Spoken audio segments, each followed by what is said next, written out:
I don't understand this podcasting thing. How come you boys can't have those keg parties and chase the girls like all the other nice boys do? Y'all are nerds.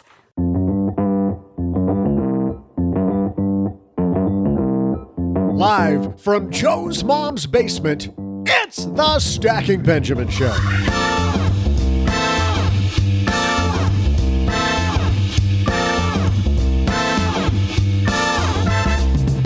I'm Joe's mom's neighbor, Doug, and today, my crazy holiday calendar says it's National Hermit Day, which is perfect because all I intend to do today is hang out with you. You are so welcome. Today, the whole team is all about you because we're answering your letters. We'll answer a question from Joseph, who's just starting to save, one from Gwen, who wants to know how to pay off her mortgage early, and even one from Axel, who wants to nerd out with the spreadsheets. Well, that's an interesting transition from Guns N' Roses. Huh. Well, that's not all. There's big news happening in the world of annuities, and we'll talk to one of our favorite annuity experts. From Blueprint Income, we welcome Lauren Minches. And now, two guys who could both be professional hermits because they definitely do not like to talk. No, Joe and O-G.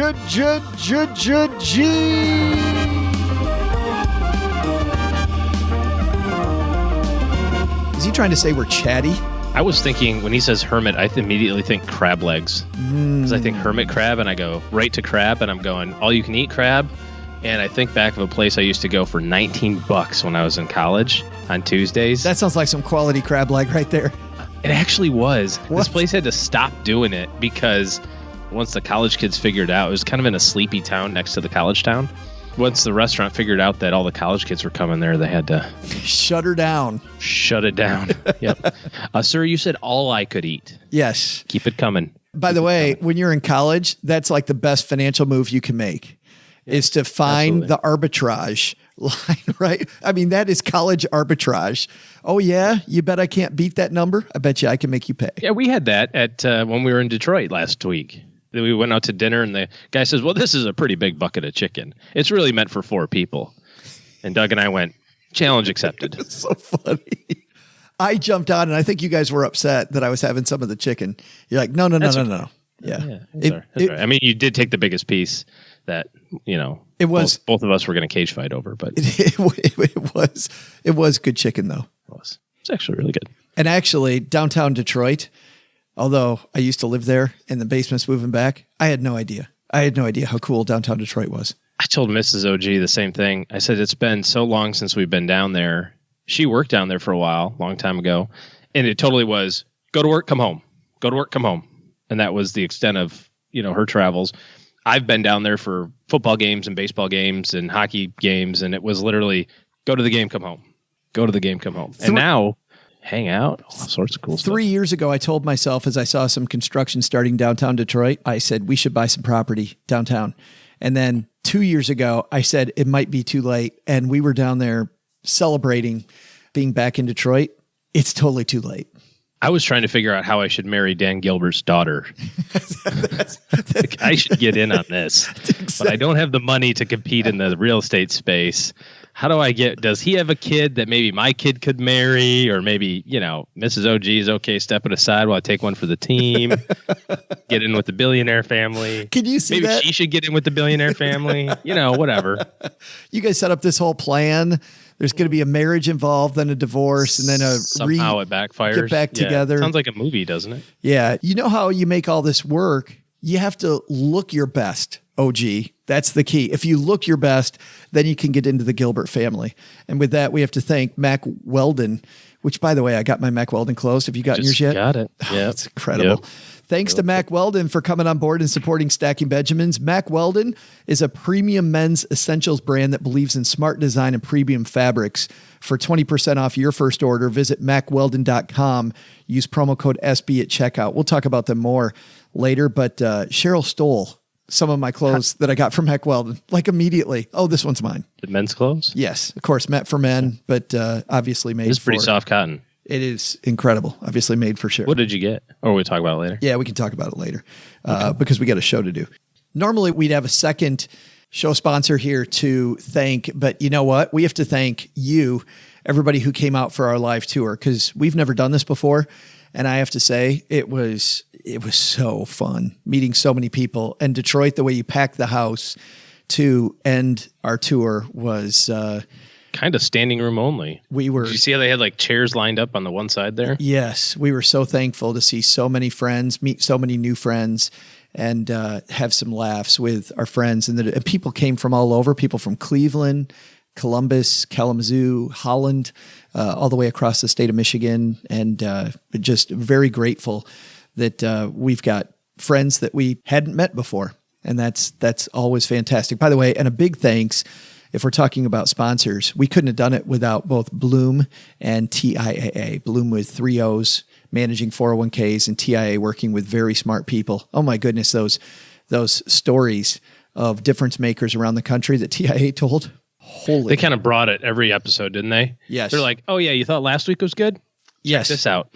Yeah. And now look who we have. And by the way, we held this before. People have been asking us whether we would play those shows. We are not going to do an off week like we usually do coming up. Instead, we're going to play the live shows. So you will hear the live shows in the feed if you couldn't make it. But it's so fun.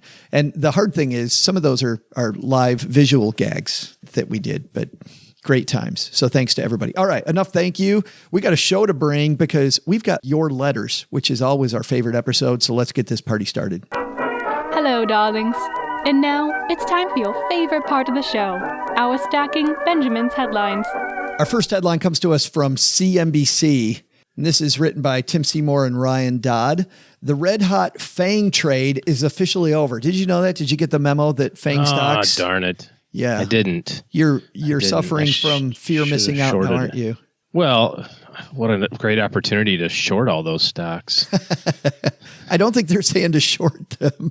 I don't think it's that bad. 2x bear them? They're saying now bet on your fellow man with 2 N's. That's the new trade. Okay, very cute. What do we got here? Yes. So maple syrup, apple crisp. As investors look for new acronyms to express investment themes, it's worth focusing on the fantastic FANG trade with 2 A's because they add Apple to theirs at CNBC. Yes, so FANG specifically is Facebook, Apple, Amazon, Netflix, and Google. The Googler. Performance and why its days are numbered. Investors are correct to be concerned about the future direction of FANG stocks. After all, together with Microsoft, these companies accounted for, listen to this, 50% of the gains for the S&P in 2018, as well as leading the recent declines. Don't wait for FANG leadership to pick markets up again. There are serious headwinds, rising costs for the business model itself, including significant regulatory scrutiny facing Facebook and Google. On the other side, positive tailwinds will favor Amazon, Microsoft, and Netflix. We suggest investors drop the F and G and add M. Consider MAN as the new leadership group in global markets. So now they're saying Microsoft, Amazon, Apple, and Netflix. As we've written before, in 2018, there's brewing storm over data privacy, i.e. how a company uses your personal data to generate profits. Damage to shareholder value won't be just in the form of rising costs and fines for Facebook and Google. It could eventually lead to significant declines in shareholder value due to customers losing trust in management teams due to the privacy issue. Apple CEO took a hammer to other members of FANG at a speech in Europe this week, suggesting some companies, guess who, in the data industrial complex are, quote, weaponizing the management of your personal data. A solution he suggests is for the U.S. to enact similar privacy protections to Europe. Oh, boy. Oh, boy. This just, I think, proves the point of you can't figure out what stocks are going to do what when. It totally gives us the rationale for being ultra diversified, doesn't it? It does, because I look at this, and that was my point of bringing this up. FANG has been so good to investors for so long. And now, and I agree, having Microsoft in there seems to make sense, like from a cursory knowledge of how different companies work. I mean, I can be a little biased. My son works for Microsoft, but I've liked Microsoft for a long time. Yeah, but for 15 years, it didn't do anything. It didn't do crap. It's at $32 a share. Yes. But it paid dividends. So And maybe that's what's going to happen with some of these companies, or maybe it's not. All of these fear and panic posts come out, of course, after the stock market's down 6%. I saw in the news this morning that this was the quote most volatile October in 100 years. Oh man, you're kidding me. Yep, that's what they said. Did I just throw up in my mouth? I don't know. Here, let me see. Yep, you got a little schmutz there. I got it right there. Got it. Brother from another mother. I just threw up in my mouth again that you did that. Hold on. Let me clean you up, sweetie. But there's always somebody's theory, you should buy these lettered stocks, or that you should make this creation of the FANG stocks or whatever. And what's really funny, of course, if you think about it, when did they come out with the FANG is awesome or FANG sucks? Was it 6 months before the stocks took off? Of course not. It was after it's already happened. And they went, yeah, you guys should have owned all this stuff for the last 5 years. It's really done well. And now when did they come out with the FANG sucks letter? When they're already You guys should have got rid of this about 5 weeks ago. The end of September would have been really smart because it's down 10% since then. Well, no crap, dude. Hindsight's always 20/20, but this gives us all the ammo we need just in this little article here to say nobody knows what individual stocks are going to do on a day-to-day basis or month-to-month. But let's point out to something, talking specifically, because I think that your point is well taken, that this is another call for diversification and a reason why you should. But for people that invest in individual stocks, you need to be on this level. I mean, you need to look at the headwinds that might be coming to your portfolio. I think you have to look at the specter of government regulation coming, more problems facing companies like Google and Facebook. And it's not about just liking the company and what they do. It's about staying on top of what they might do in the future, because I think the truism has always paid off: buy on the rumor and sell on the fact. I know we had somebody on our Facebook group that was talking about waiting until something happened before they buy a position. And I don't even remember what it was, but my comment back was, you don't buy after. You have to buy before if you're buying, which, once again, individual stock game still comes down to betting. And you have to have a lot of data to bet, which shows how much time you have to put into that to even compete. And the question is do I want to compete with a random market, or do I want to give it up and say there's 50 other things I can control? I'm going to take this thing that I can't control and give it away and focus on the others.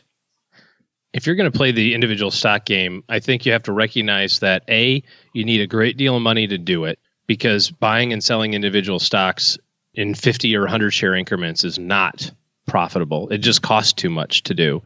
You need to be a bigger lot than that. And then you have to also recognize... But you say that, you've got places like Robinhood where you can buy. So what do you mean by that? Well, sure, but then you get terrible execution. Right. So, you're paying for it eventually. There's that. Yeah. Yeah. But what I mean is if you're going to have individual stocks, you can't be doing it with your $800 IRA account. Yeah. That's really foolish. It's also probably foolish if you do it with your $800,000 IRA account, in my opinion. But you have to figure out a way to be diversified on your own. You have to create your own index fund, sure, so to speak, of individual stocks. But here's the thing. You still can't do it on day-to-day news of, maybe someday there's going to be privacy laws, and we think here in the great think tank of CNBC that that's probably going to change. You don't think that Google's thinking about that? They've got billions of dollars at stake. They're thinking about it, and they already have a plan for if the U.S. changes this or if Europe changes that. They already know what they're going to do. Yeah, it may hurt the stock price in the short run, but are we all going to stop using Google tomorrow? They're going to stop doing ads on the side of your Google page? I don't think so. So no matter what, you still have to be thinking about it for the long term. Warren Buffett's got that famous position about individual stocks that if you're going to play the individual stock game, you should get 20 chits at the beginning of your life, and you get to play a chit once. And so the most you can own is 20 different positions, and you can't ever sell them. These are the ones you're going to own for the rest of your life. Of course, we know all those people that used their chit in 1955 to buy Sears, How's that working for you? Or Kodak or Eastern Airlines or whatever, that again I think for the average investor, puts a check mark in the just buy a diversified mutual fund and call it a day. Interesting piece. I'll link to it on our show notes page at stackingbenjamins.com. And our second headline comes to us from Investment News. Listen to this. This written by Greg Iacurci.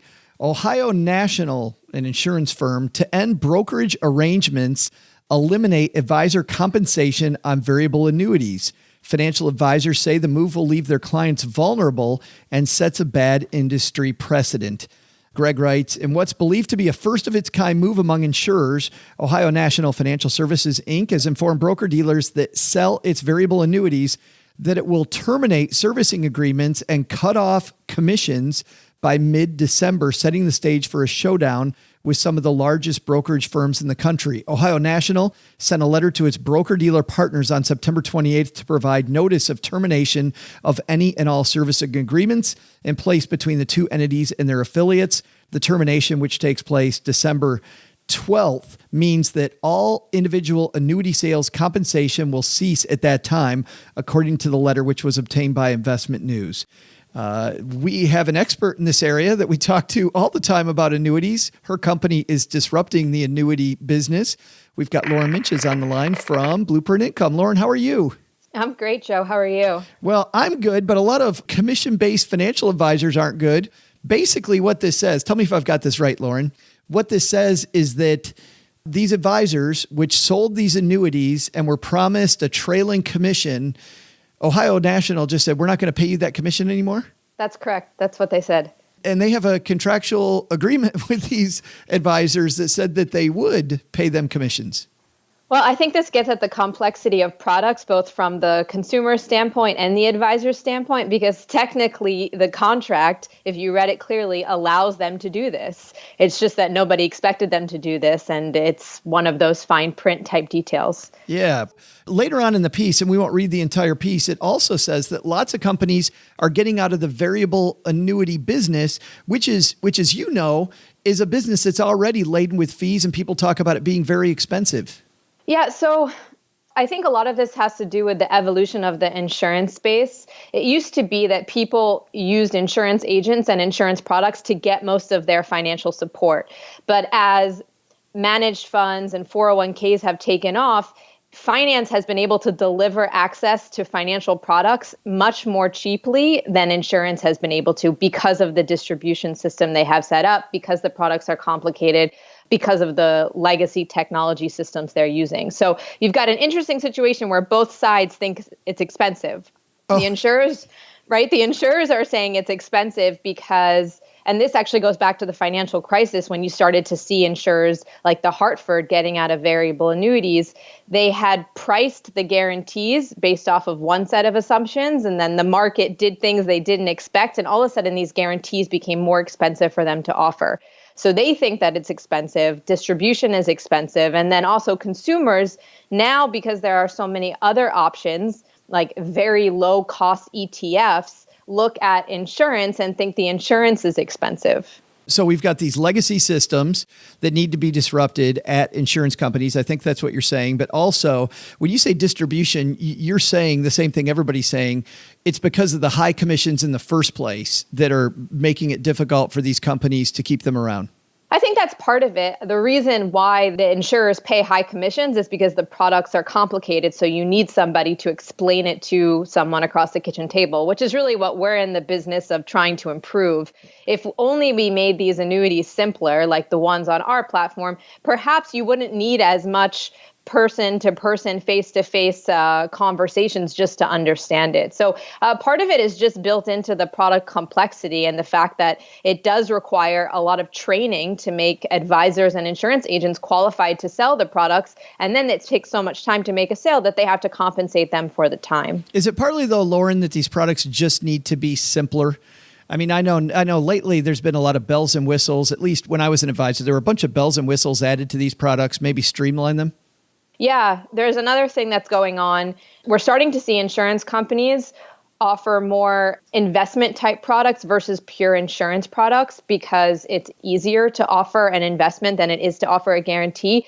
And it's because longevity is very expensive, meaning that an insurance company making this commitment to pay someone for the rest of their life is a big cost to them, and a guarantee that sometimes they're a little unsure of how to handle. And a lot of the bells and whistles are to provide other features separate from the thing that the annuity is really meant to do, which is the longevity guarantee. And the fact that the insurers are worried about longevity, and they're huge companies that have the ability to pool risk, should then indicate like how worried should we be as consumers about our own longevity and the financial impact of that, if even the insurance companies are trying to add bells and whistles to their products so that the longevity protection is not as great. I love that point. And I remember reading Rick Edelman making that point at first, saying whenever the insurance company's worried about something and they're jacking up the prices, that's what you should worry about the most. Don't get me wrong. That doesn't mean you should buy the insurance, but you should at least have a strategy around that issue. What I'm worried about is if financial planners are worried about longevity and insurance companies are worried about longevity, are we at all worried that with all these companies saying bye-bye to annuities and annuity business, are we at all worried that annuities will just go away, that annuities will just completely exit the business and there won't be such a thing?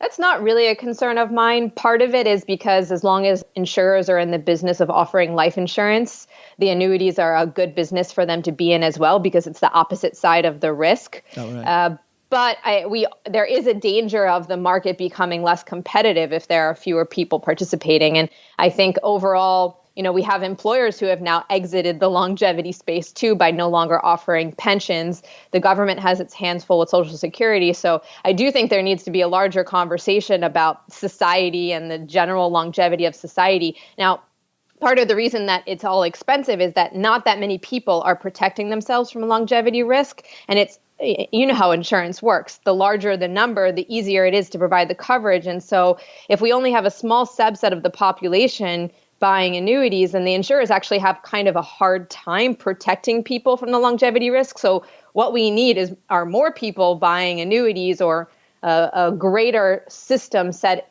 up for people to have access to that type of protection. It's kind of like the health insurance argument. It then gets cheaper for everyone. Right. Chicken and the egg there a little bit, because on one hand, I think this cleansing is good, getting a lot of the high fee stuff out of there. But on the other end, I agree with you. A bigger pool is a better pool. Lauren, just very briefly, what's happening? Because there's always something going on fun at Blueprint Income. What are you guys working on right now? Yeah, well, we just launched a new marketplace to our website. We had traditionally been in the business of providing income annuities. These are the pension-like products that project your longevity, but we added fixed annuities. And so these are more like CDs, but for retirement savings. So right now you can get a little over 4% for 5 years. It's a guaranteed return for a fixed period of time.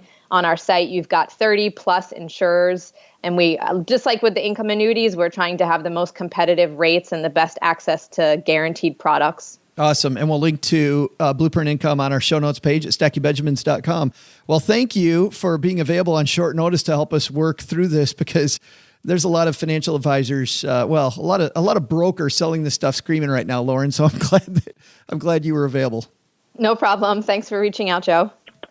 Thanks to Lauren at Blueprint Income for clarifying that with us. How would you like to be a broker with Ohio National, where you have this explicit, maybe implicit agreement where I'm going to pay you this amount of money, and Ohio National goes, yeah, we're done.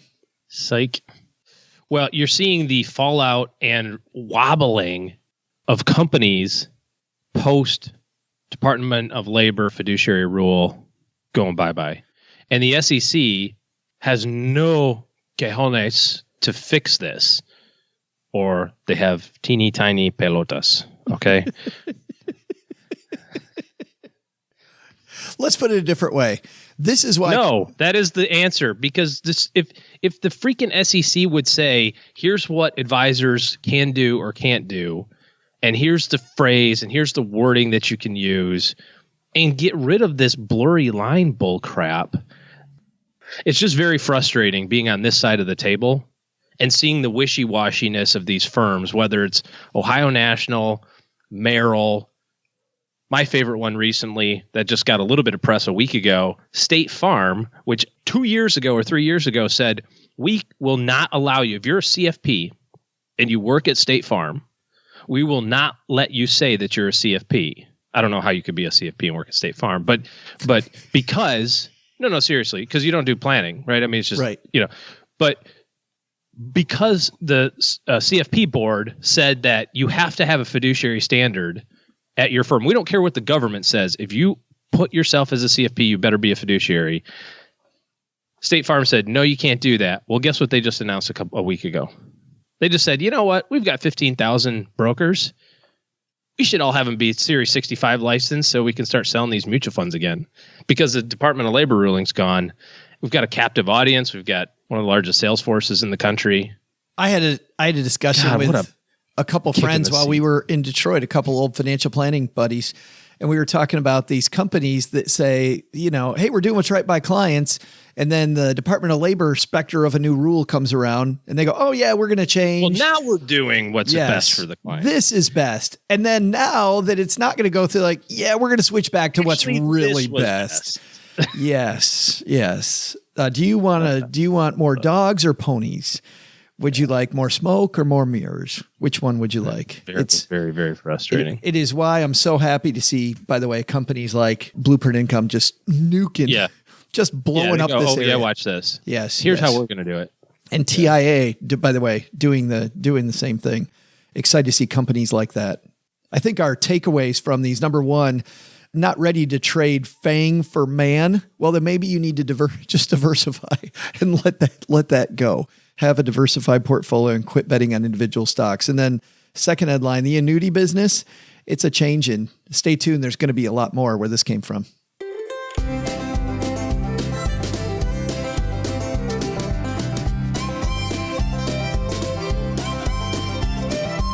Well, if you've listened to the show before, you know our favorite shows are the ones that are all about you and your letters. And we're going to take some letters here out of the mailbag. Our first letter today comes to us from Joseph. Joseph says, I'm just out of college and just started my first big boy job as an engineer. Joseph drives trains. OG. My wife and I have a combined college debt of $16,500, which I'm expecting to be paid by the end of next year. In total, that's pretty aggressive. In total, we have about $35,000 in debt, with the rest being a car loan. We're bringing in about $80,000 per year and have found by budgeting that we need about $4,000 per month in expenses. And by the way, just to stop for a second, I love the fact that with a budget, he knows about how much his expenses are. And hopefully by tracking his spending, he'll be able to continue to know exactly where it is. Because OG, you get out of college and you get this job that pays $80,000 a year. There's a big opportunity for some lifestyle creep. Just a smidge. Yeah. He continues, I have about $2,000 invested in AT&T and a BlackRock fund. My wife and I are wanting to be in the best financial position to have kids and are thinking about buying a house. My goal is to build passive income eventually to reach financial independence. So I did the math with the monthly dividend BlackRock fund I own, and I would need about $800,000 invested to meet my monthly needs. That seems excessive to me. What are the steps I can take now to reach financial independence, and when will I be rich enough to start talking to a financial advisor? How do I know what types of financial income to go after? Do you have any reading material you suggest for starting out? Big fan of the show. I listen every day. Thanks for taking my question, Joseph. Man, we got a lot there. Okay, let's start off with the first one here. What are the steps I can take now to reach financial independence? And when will I be rich enough to start talking to a financial advisor? How about we do that first? Well, the first thing I think that's really important, I was just talking to a listener from the show a couple of days ago about this. It's very important to set up these systems day one. As soon as you get that big boy job, or if you're a physician and you're a resident and now you are done with residency and your income went from $40,000 a year to $400,000 a year, the time to fix all of that is that moment. And I'm not suggesting that you shouldn't give yourself a little something. You worked hard through college, you did get a good paying job, or your family is now making more money. So yeah, you should have a little bit nicer things. But by the same token, you need to recognize that if you don't get ahead of that day one, it's going to be almost impossible to pull back from that lifestyle creep. I've never known anybody who have lived in $1 million houses that have said, we should downsize to $100,000 house. Right. But I know lots of people that went from $100,000 houses to $200,000 houses and went, well, this is way nicer than our $100,000 house. Yeah, it is. When we talk to clients who are thinking about shopping for a home, I almost uniformly advise them, do not walk into a house that's outside of your budget. Whatever your budget is. If you say the top end of my budget is $500,000, do not let your realtor, because their job, by the way, is to sell you a bigger house. Newsflash, they are nicer than $400,000 houses, generally speaking. You go, wow, I didn't know they put crown molding on ceilings sometimes. Yeah, they do. If your budget is $200,000, a great realtor trick, and you see this on these. Oh, it totally is, right? I know this is just a little outside your budget. They will show you a $150,000 house, and then they'll show you a $250,000 house. Yeah, a crappy 150. Yes. And then they'll say, a really nice 250. The 250, we can probably get them down to maybe 220. Can probably maybe get them down just above. And you should offer 220 and see what happens. Yes. And then you're in love with it and you buy it for 235. Mm-hmm. So busted. So all of this stuff you need to get set up on autopilot, whether it's savings or your debt plan or whatever. And it sounds like you're doing that. As far as like, when do I talk to a financial planner? Every firm is going to be different on when, quote unquote, it makes sense for that firm. But when you have things on autopilot, I don't really think that you need to have somebody else doing it for you if you're already doing a good job. Here's the type of financial advisor you need, and I don't know that it needs to be a licensed person. There are licensed people that do this, but I like having smart people in my corner who think differently about the world than you, who can say, you know what, you're stepping in this. It's like a board of directors position, somebody that you explain to them exactly how things are going, and they're like, have you ever thought about this?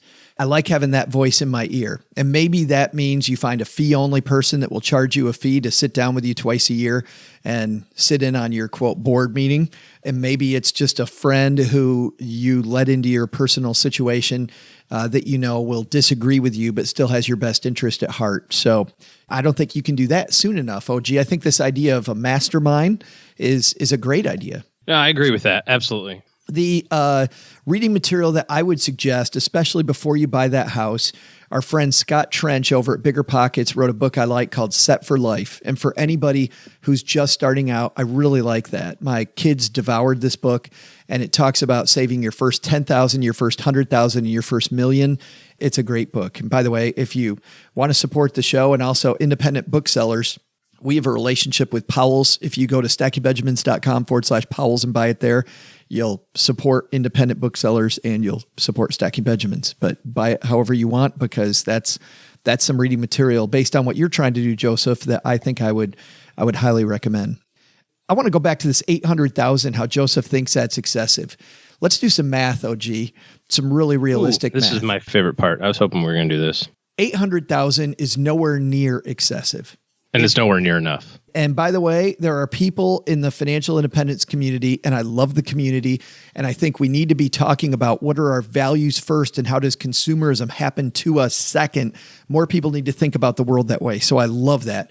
But there are people seriously messing this up.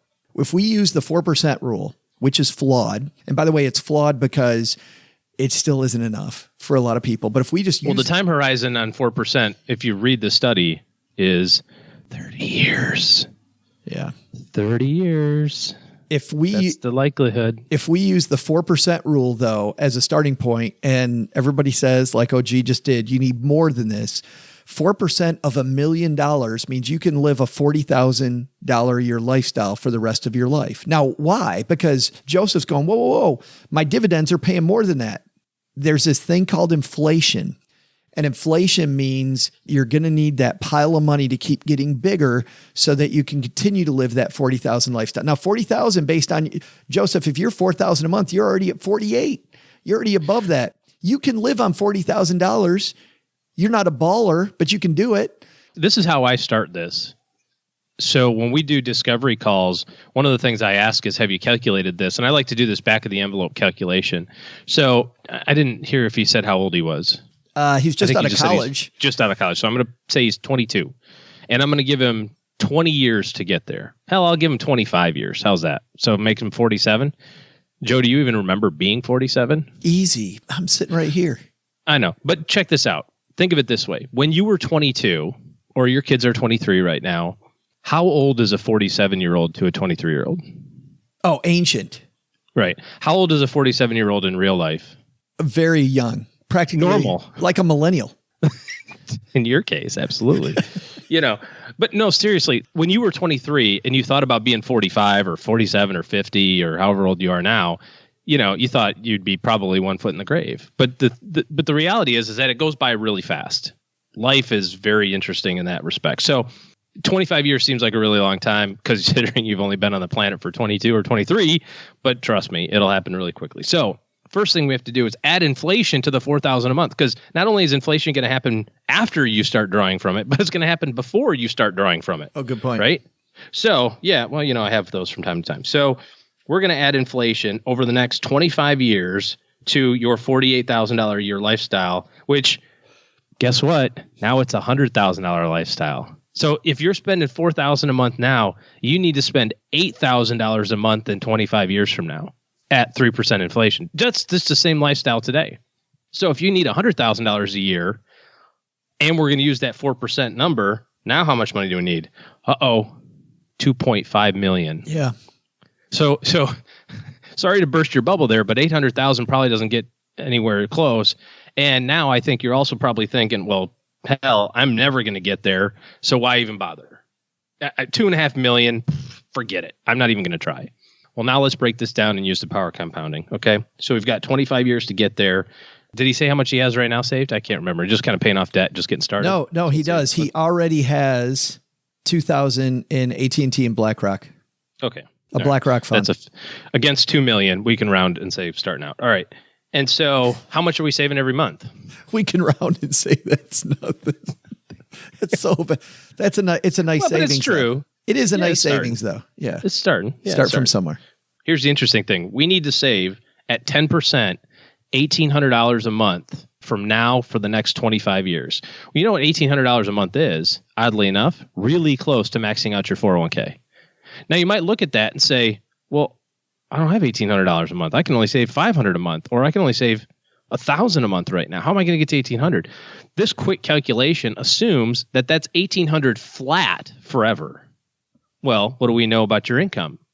In all reality, next year it's going to be higher, and the year after that it's going to be higher, and 10 years from now it's going to be higher. So if the sooner that you can get to this $1,800 a month level at 10% for 25 years, boom, there's your $2.5 million. But the reality is that if you set these up on systems, even if you're shy of that today, say, well, all I can do is save, 15% of my income right now, which happens to be $7,500, not $18,000 a year. Fine. Because guess what? In 10 years from now, when you're making $125,000, you'll be saving $40,000 a year or whatever the number is. And so you'll be well above this number at that point. So I think the reality is that the number is probably closer to 2 or 3 million. Yeah. And even though it seems insurmountable when you're starting at 2,000, the importance is getting these habits established right now. Start your 401k, start your Roth contributions, start your brokerage account contributions based on a percentage of your income, and don't change that percentage. Put it on autopilot and be done with it. In 10 years from now, you'll be well ahead of this plan. His goal is to build passive income. And he says, what types of passive income should he go after? It's the one that you're most comfortable with. I mean, for a lot of people, it's real estate. I'm not a big fan of just dividend paying stocks. Now, it's not that they're bad. It's because I think there's more than one way to take money. You can take it from a capital gain paying fund and just sell shares, or you can take dividends. A lot of investors don't like selling shares because it feels like your money's going away. But if you actually do the math over longer periods of time, sell the shares or get dividends, sometimes the dividend paying stock approach is a less tax efficient way to do it. Selling shares actually is a better way. So whether it's capital gains or dividends, I don't care how you create your passificity. Is that what we say, OG, in the market? But a real estate portfolio is also fine. To make it truly passive means that you've got somebody else running those properties. It's not actually passive if you're out there fixing toilets. So just a lot of people in real estate talk about passive investing. Pretty damn active if you're out there fixing your houses up. Yeah, and there's no right or wrong way to do any of this stuff. It is totally dependent on what you want to do. So, for example, you could say, well, how do I get, I'll accept, OG, your math of I need to get $100,000 of income. Well, yeah, if you've got $40,000 coming from your rental properties and you need $60,000 from your investment portfolio, okay, hey, you just do the math. Well, now you need $1.5 million, not $2.5 million. Yeah. So there's no right or wrong way to do it. But what's the trade-off? The trade-off is along the way, you didn't invest that money in the stock market. You invested in real estate. So it's not that you're getting out of investing something. It's just that you have to put it somewhere else. That's right. It's all precipitation. It doesn't matter if it comes down as rain, sleet, snow, or ice. It's all money. The big thing for Joseph that's really cool, Joseph's thinking about this stuff right out of college. Oh, yeah. Holy cow. I can tell you, I don't know how you feel about this, Joe, but again, you probably can't remember being 22, but I can't, to be honest with you. That's because if you got to go back in time, wouldn't you do things a lot differently? That's because for you, it was a foamy beverage haze. I was working, man, but still was hazy. I would do things way differently. Yeah, and one of those might have been to calculate doing this, calculate this a little earlier than when I did the first time. It's a whole different show, but I can think of like 5 pieces of advice I've given my 22-year-old self. All right, OG, I think it's time for you and I to refill our coffee, get ready to take another letter. I think Doug's got some trivia for us. Hey there, trivia fans. I'm Joe's mom's neighbor, Doug. And while Joe and OG sometimes badmouth Mondays, I personally love them, especially on a day like National Hermit Day. Yeah, after a long weekend of fun stalking both my fans on social media, there's nothing like hiding in the basement, streaming television shows alone, and avoiding Joe's mom when she needs help for, like folding laundry and stupid stuff like that. Anyway, but enough about me. Joe's mom might be on her way down with some more laundry right now. So let's get to this trivia. Let's get it wrapped up, shall we? Speaking of streaming, today is also the anniversary of the creation of streaming service Hulu, which is a joint venture by 4 different companies. While you may know that Disney, 21st Century Fox, and Comcast, through NBC Universal, all own a piece, what is the 4th company? I'll be back with your answer as soon as I make sure Joe's mom isn't on her way down to the basement. Gotta avoid that lady.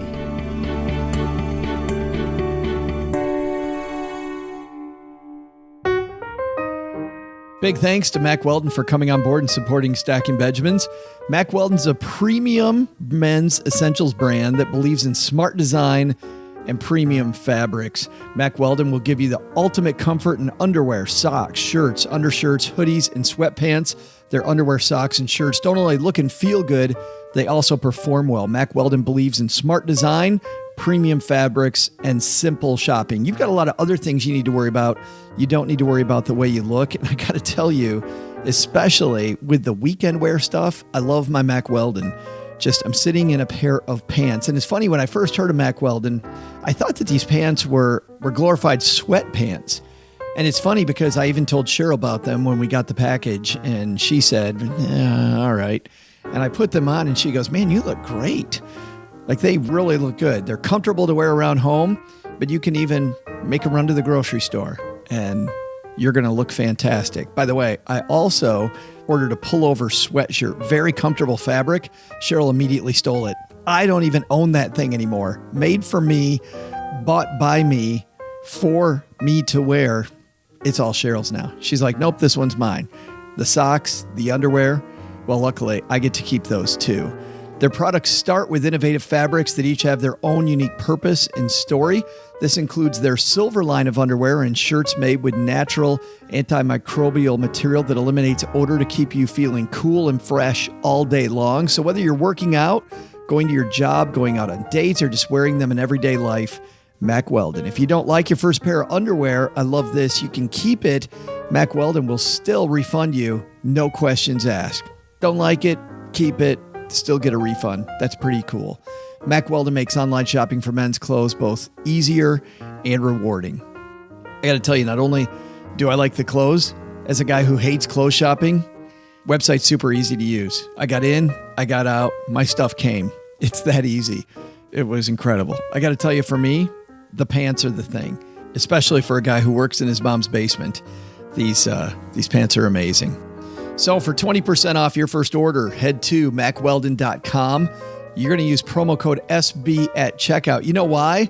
Because they're going to give you 20% off your first order that way. If you visit macweldon.com and use promo code SB at checkout. Big thanks to Mack Weldon. The following is an actor, not a real person. We tried to find an actual Stacking Benjamins podcast listener, but we're not sure any exist. Yesterday, I turned on one of those other podcasts. More money talk? The topic was something called long-term care, and they couldn't even make me care for the short term. That podcast made me feel like just another number. Hi, I'm Joe's mom's neighbor, Doug, the huge star of the award-winning Stacking Benjamin Show. Are you tired of podcasts that blabber on about money? Are you confused about all this IRA, SEPP, 72T, and fiduciary talk? At Stacking Benjamins, you're not just another number to us. Heck, if you actually listen, you're the only number. That's why we barely ever talk about money. Better yet, we treat you like family. We'll invite you on down to Joe's mom's basement, serve you some pie and maybe even a little lemonade, and best yet, when you leave, we'll complain about you behind your back. Because that's what real family moments are all about. I'm never going back to that old podcast. Stacking Benjamins is a way for me to avoid numbers and feel that warm, fuzzy feeling I get every time I scream at my sister on the phone. Stacking Benjamins, where you're not a number, you're family.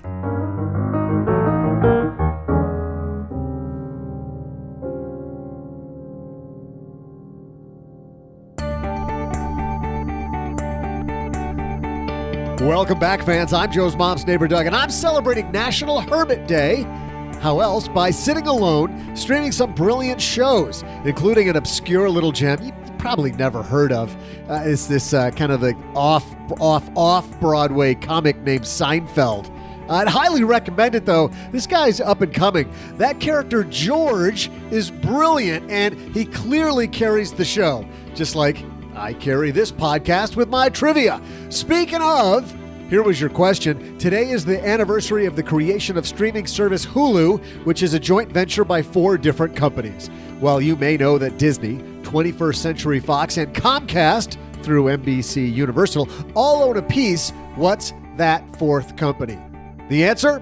While Disney has a 30% stake, 21st Century Fox and Comcast also own 30%, leaving the last 10% to be owned by AT&T through Warner Media. What? AT&T? Those are bizarre letters. Is that like from Star Wars or something? I've never heard of it. You know, maybe through my promoting them on this trivia segment, AT&T, whatever, maybe they'll get big enough that they can buy a bigger stake, and become a bigger household name. Just trying to do my part and help out. See ya!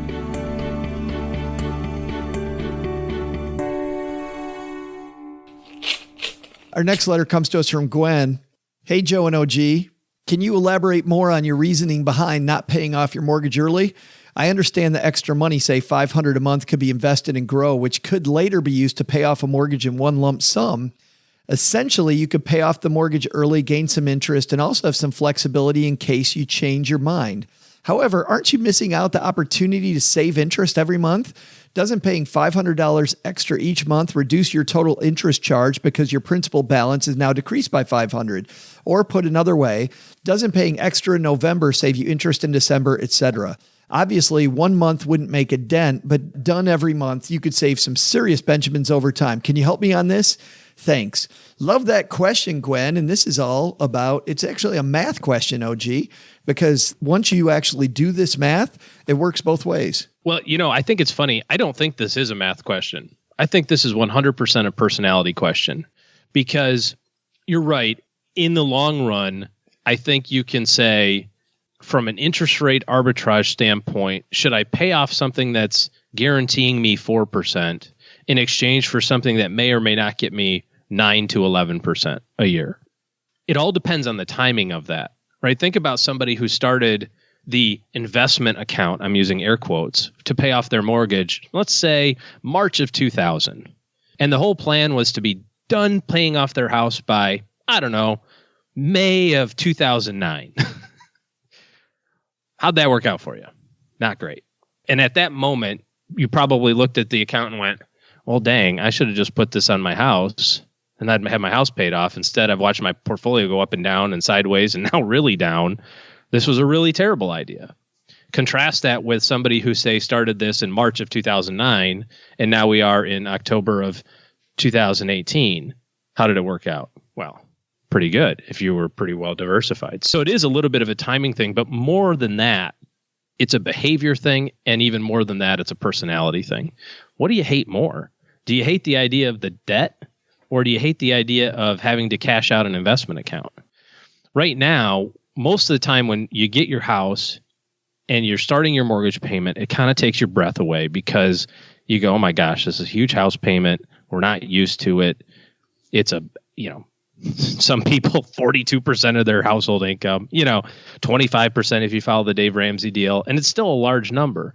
The nice thing is as your income continues to increase, your mortgage payment stays pretty flat. Now you escrow and you have taxes that increase and insurance that increases, but not at the same rate. So the question is what do you want to do? And that's always how I put it to clients. I would much rather prefer the flexibility of having an investment account that opens up additional opportunities or protects against other, who knows what down the line than guaranteeing put it in the mortgage. We've talked about this before. If you miss your last house payment, they come take the whole house. Now, that's a very extremely crazy, absurd example. But I think it proves the point of if you just stuff in the money in the walls of the house, you have no ability to have a fallback plan. You can't say, well, you know what, we decided to fund college, or help our kids out with that, or somebody lost their job or decided to stay at home. And so now our lifestyle has changed a little bit. I'll even add another third alternative. What happens if you save enough money into your brokerage account outside of it, and then you get to the point that your brokerage account makes enough money, or you can cash flow your mortgage payment? And so you go, well, now I have $100,000 in my investment account. I owe $200,000 on my mortgage. Can I not set up an automatic payment plan for my $100,000 brokerage account, given certain assumptions of rates of growth, and then have it pay itself off? That could be an option too. It's funny. I'm on record as saying that when people's outside account equaled the mortgage back when I was an advisor, that they never paid their house off. Like no one ever has. They never used that. But I did have people do what you said, which is like, you know what? I don't want to make the payment anymore. I will have this account make the payment instead. And people have done that and they love it. They just absolutely love it.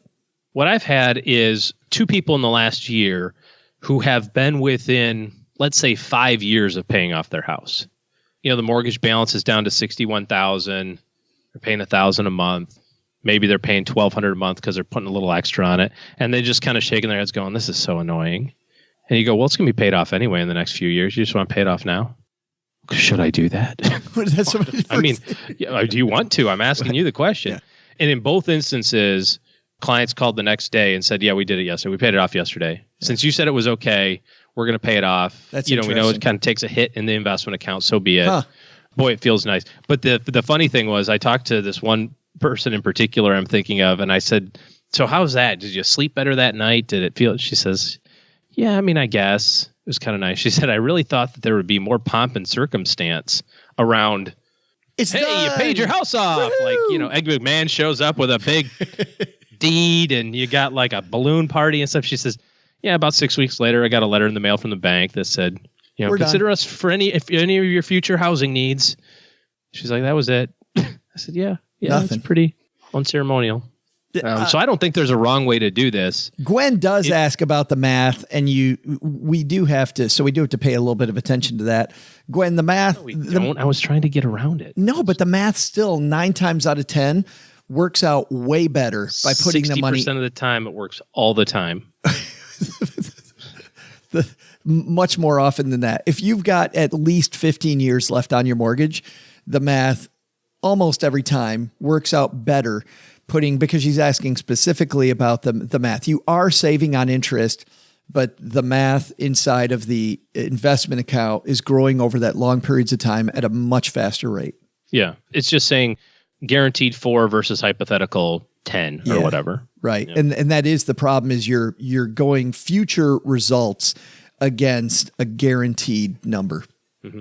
And maybe the right answer is a middle ground, a little bit of both, and say, well, I'll re-amortize this in my own head to pay it off in 17 years, but then I'm also going to put a little bit of an investment count so that maybe I can pay it off in 12. And as always, by the way, thanks for the question, Gwen. As always, Richie our producer gave us 10 questions to answer. I told him to cut it to 5, and we're going to make it to 3, which is this one. How about this? This is going to we could do rapid fire. We could just go boom, boom, boom. Just answers with no explanation. Yes, no, maybe. Talk to somebody. I was talking to a client. I got to tell you this funny story. I was talking to a client last week, and he was talking about something very precise, and my answer was, And he says, I really value your opinion, but I kind of feel like the answer should be a little bit more firm than meh. I said, okay, fine. I'll do some work on it. All right. Here's the more firm answer. This question's from Axel, and people are going to have to stay with us because this is like a Tiller. Right. Another doozy. This is like a Tiller question. For those people who don't know about Tiller, it's spreadsheets. And we love Tiller for tracking expenses. Mr. Axel Rose, everybody. StackingBenjamins.com/Tiller. If you use that, you will get to kick the tires for a month on Tiller.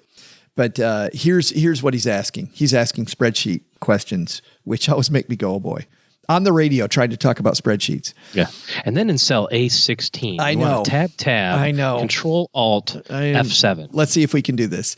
Axel says, hi, first-time listener, first-time caller. Are compounding interest equations like Excel's future value formula lying to us?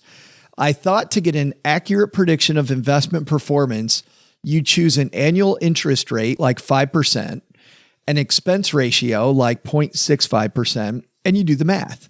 B equals balance, C equals contribution, I equals interest, ER is the expense ratio. New balance then equals B plus C times 1 minus ER times 1 plus I. So the balance plus the contribution times 1 minus the expense ratio times 1 plus interest.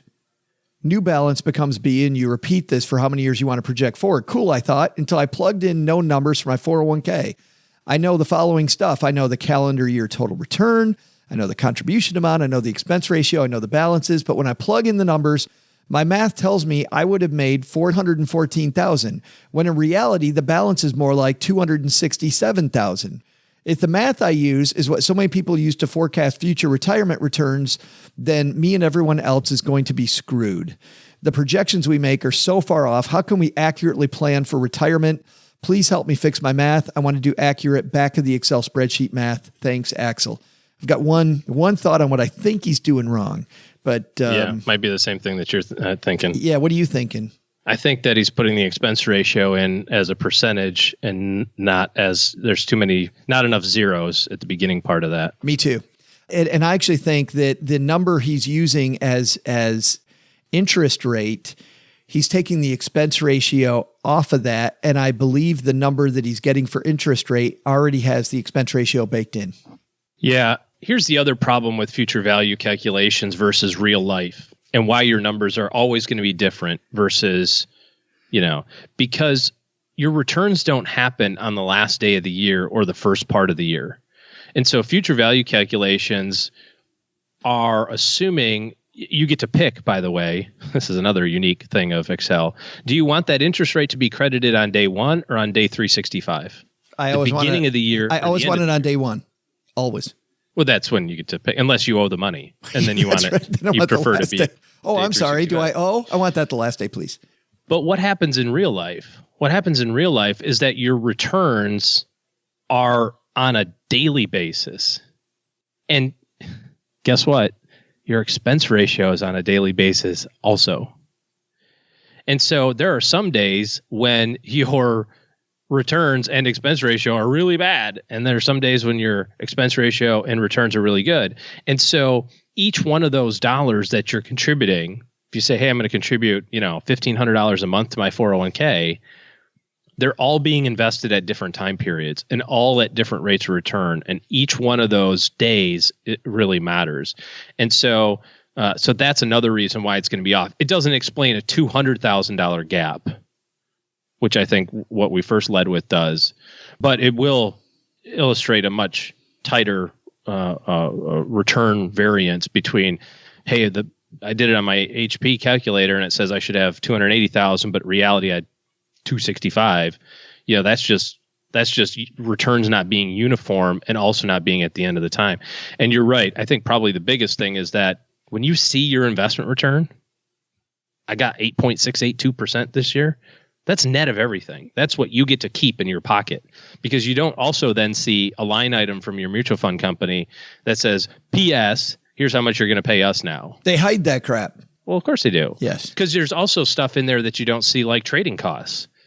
Well, if you have an index fund and they have to go sell, 1 billion shares of Apple on June 30th, that costs them money. Well, it costs you money. It just comes out of the calculation. So, you don't see any of those sorts of things. So when you've got trading costs and brokerage fees and all those things that mutual fund companies or ETFs have, that's all kind of baked in there. Yeah. Right away. This is also, Axel, why financial planners, when they're looking at this, won't use Excel year by year. They will use something called a Monte Carlo simulation. And we're going to have a Friday FinTech company in the next couple months coming on in Kansas City. By the way, we met a guy running an incubator in Kansas City while we were there. He'll be on our live show from Kansas City. And one of the firms that they are working with is bringing Monte Carlo simulations. And what that does is it says, how likely are you to reach your goal based on what you're doing? And then you continually put in new numbers until it runs all the different calculations, all kinds of different calculations about how much you make every year. And I think that'll make it much easier for you to do that math. Yeah. It's not, unfortunately, life is not an Excel spreadsheet. We would love to answer questions. By the way, we have lessons from Anna and Keith that we didn't get to. So, and then we have lots more. Any of them that we can just rapid fire? No. These are fantastic questions, and I absolutely love them, but they are in depth like the three. And by the way, thanks for sending us these in-depth questions. We love them. And we are going to get to these as soon as we possibly can. Thanks for everybody again coming out to our live shows. Thanks for people that have left us. I got so many people. I'm feeling love, OG. We have a nice little community here in the basement, and we're so happy that you're with us. That's going to do it for today. Doug, you got it from here, man. What should we have learned today? So, what did you learn today? Probably nothing, but I'll see if I can't salvage the last 45 minutes of your life for you and try to scrap something together. Here we go. First, annuities. Maybe we didn't learn much about them, but we do know that longevity is a big issue in the financial community. And the question, what if I live for like a really long time, is one that you should be prepared to answer. Second, thinking about paying off your house? There are many ways to get that job done, whether you sock the money directly into your mortgage or build one of these pay off your mortgage funds is less about math and maybe more about you. When it comes to investing, know yourself. You don't want to sabotage your plans later, but the big lesson? Don't tell mom your only hermit joke. Her sense of humor is horrible. Okay. I'll tell it. Yeah, I know you're dying to know. Did you hear the one about the hermit who was pulled over by the police? He was recluse driving. Oh, come on. That is funny, OG. God, you're a robot. Special thanks to Lauren Minches for joining us. You'll find Lauren at blueprintincome.com. This show was created by Joe Saul-Sehy, produced by Richie Rutter-Reese, and engineered by the amazing Steve Stewart. Online, visit us on Twitter at @SBenjaminsCast or on our Facebook page. I'm Joe's mom's neighbor, Doug, and I swear the worst part about coming over to Joe's mom's house is having to put on pants. SB Podcasts may receive payment on the show from sponsors and guests in the form of books, giveaway items, discounts, or other remuneration. There's no way you would take advice from these dorks, but like Joe's mom always says, don't take advice from people you don't know. This show is for entertainment purposes only, and before making any financial moves, consult with a real financial advisor. Thanks to both my fans for coming to see me last week in Detroit. Who knew that fans, rabid fans, out-of-control fans would be dressed as Detroit police officers and carry this little joke called a restraining order? Oh my God, it was hilarious. Very funny, guys, very funny. I'll call you about 47 times tonight to see if you think it's really funny.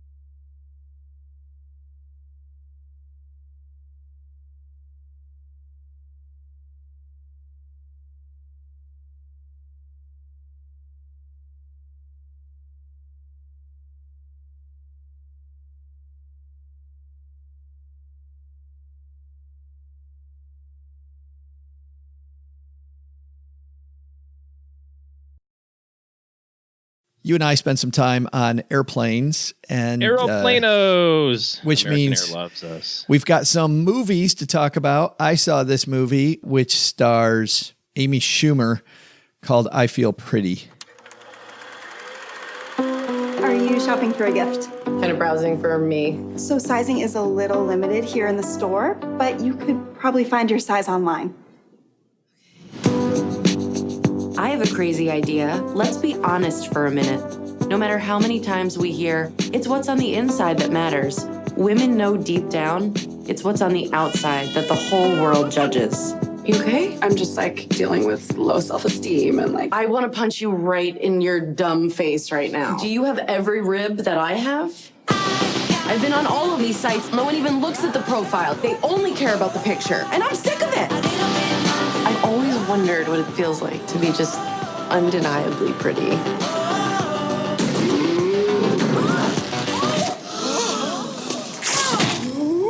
Are you okay? you hit your head pretty hard. Wait, that's me. That's me. Oh my God, do you see this? Yes? I'm beautiful. She hits her head pretty hard. She looks exactly the way that she did before, and she thinks all of a sudden that she's incredibly beautiful, and the world changes for Amy Schumer. I heard bad stuff about this movie. I read that the movie was rotten, and then several people that I know saw it, and definitely a movie about women and body shaming, not my thing.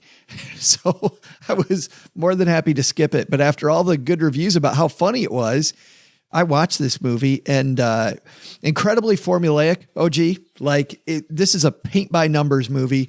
You've seen this before from the beginning. Yeah, I have. It's called Shallow Hal. It totally is. It's the same movie, different people, little bit different plot, but man, is it funny. And I laughed out loud several times on the plane through this movie. I liked it. And while it's never going to be movie of the year, it's never going to be the end all be all for films. I had a fun 2 hours on the plane. In fact, I was pretty peeved because I took a couple breaks during the movie. I had a couple of ideas for future shows for us. I always get these ideas when I'm on a plane. So I paused it. And of course, that meant there was 15 minutes. That Dallas to Detroit flight is... Yeah, one movie. Dude, you better start it at 10,000 feet because... So I know what you're talking about these past reviews where you cannot pause it. And I did. So on the flight back to Texarkana, I had to watch the rest of it. And very, very funny. And I'm glad that I did. So thumb up from me for I Feel Pretty. I think it's a good message too. And the message you can even get from the damn trailer that it's not about, it's, not to spoil the movie, but it isn't about the way that you look. It's about the confidence that you have. And really like that message. Thought it was good. Okie dokie. I will see this a quarter to never. Yes, I know you will. And that's what I love about you. He's like, yep. No, thank you. Hard pass, but I'm sure you liked it, and I'm sure other people will too. Yes, I think they will.